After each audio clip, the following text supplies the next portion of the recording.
LHC, but also the experiments in the LHC and the injector chain for the LHC. The long shutdown was used to upgrade the machine, to upgrade the injectors, to create more bright beams in order for the number of collisions in the LHC to increase. The experiments have also upgraded and to be able to detect all these collisions, of course. And today, actually, the beam turned for the very first time again in the LHC at injection level, so not yet accelerated, injection. And the very first things we're going to do is, with this beam, check out if all the instruments and all the equipment in the LHC is working as it should.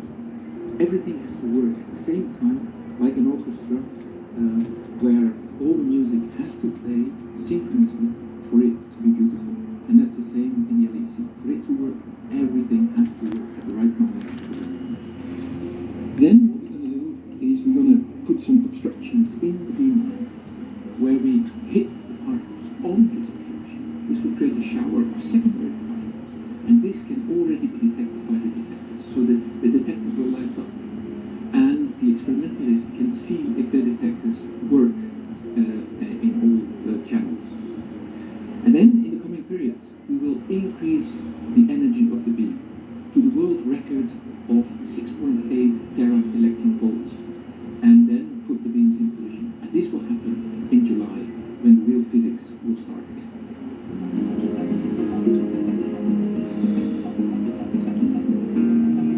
We've been talking about the Large Hadron Collider and physics experiments at this level. The key word is energy.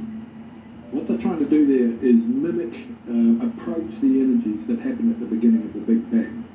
And all the energy that was released, some of it stayed energy, a lot of it turned into matter. And so if you want to understand the nature of that matter, you need to pull it apart and have a good look at it. And you do that by banging particles into each other that smash into their constituent particles, elements, even smaller and smaller and smaller subatomic elements. And you need huge energies to do that. You're accelerating protons, the building blocks of atoms, around this ring at near the speed of light and smashing them into each other, and they fly apart, revealing all the constituents and other elements and energies that make up matter in the universe. And why is this research so important? Well, if we want to understand our place in the universe, we need to get as deep down as we can get. No, we don't. To do that, you need these Mad energies. scientists. That's what they're doing. They're upgrading the injectors that fire the particles. They're Freaking mad. Upgrading the magnets so much as retraining the magnets that direct these particles, so that you can get these higher and higher energies. And also they're getting higher collision rates, because when you're doing these experiments where maybe 1 in 1,000 times you get the result you want, you need to do them many, many, many times over and over again. And, the answer to why we're doing it is, if we want to understand the universe, our place in the universe, we need to get as fundamental understanding of it as we can. Well, it's called the Standard Model. And what these guys are trying to do is break the Standard Model to see if it holds up to everything they can find out.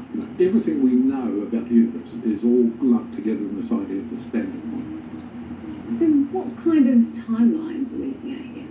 I won't see it. It's impossible to know, because each time they do something, they find out something else. Until 2012, the Higgs boson was something on an equation, and then the Large Hadron Collider proved it. The things that are going to be very interesting in the next few years. I was talking to a physicist at CERN, not involved with the Large Hadron Collider, but with the antimatter factory, which we're going to visit on Raison in a couple of weeks, which I'm very excited about.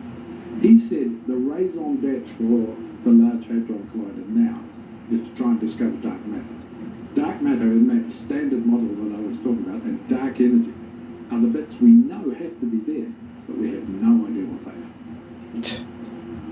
And if you don't understand, CERN, of course, we've seen the clip of CERN where CERN has these bizarre commercials where you literally can see that they're performing satanic rituals. Like, you can see inside of the giant circle, which of course, what is the circle used in, right? In witchcraft, they always have the circle, the protection circle, and they stay inside the circle, right? It's a coincidence that CERN's a giant circle. It's a coincidence that in the commercial, you have the things coming over from what's on the other side, the outside of the circle. I'll show you right now. Right? That's a demon on the outside. They're bringing it inside the circle. It's just that people can't grasp what I'm saying because they hear like demons and divine. They don't. They're like, that's all crazy talk. Yeah, you know, they go see spiritual advisors. They go see psychics. They do Ouija boards. They watch all these shows about ghosts. They believe in ghosts. Yet they don't want to believe this stuff, or they just something in their brain refuses letting them believe this stuff. And CERN is openly talking about this. This is what they're doing at CERN. Here's a clip from Stranger Things as well as the commercial.